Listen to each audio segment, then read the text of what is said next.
Cartoon টুনির অভিশপ্ত গোলাপি কলা গাছ।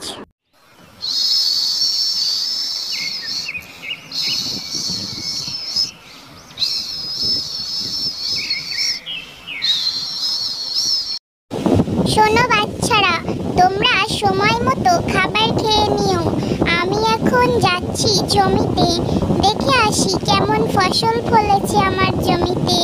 ঠিক আছে? আর হ্যাঁ, এখান থেকে কোথাও বেরোবে না।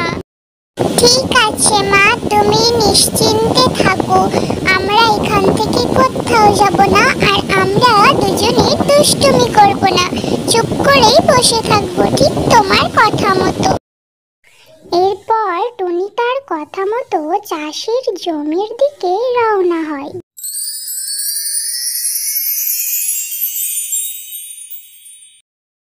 ও মা, এটা আমি কি দেখছি? আমার জমিতে গোলাপি কলা গাছ হয়েছে।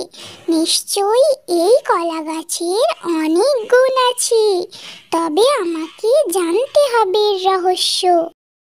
এরপর টুনি গেল ঈগলের বাড়িতে তার সেই কলা গাছের রহস্য জানতে। আর টুনি সমস্ত ঘটনা ঈগলকে খুলে বলে। আসলে টুনি বোন, তোমার অনেক বড় ভুল হয়েছে। আসলে ওই গোলাপি কলা গাছটা হলো ডাইনির অভিশাপে তৈরি হয়েছে। তোমাকে ওই গাছটা কেটে ফেলতে হবে, নইলে মহা বিপদ হয়ে যাবে।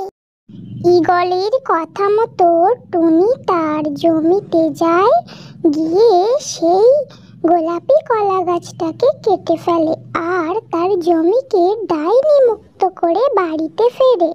এরপর টুনি যখন বাড়িতে ফেরে, তখন তার সন্তানরা তার কাছে জানতে চায় তাদের মা কেন দেরি করে ফিরেছে।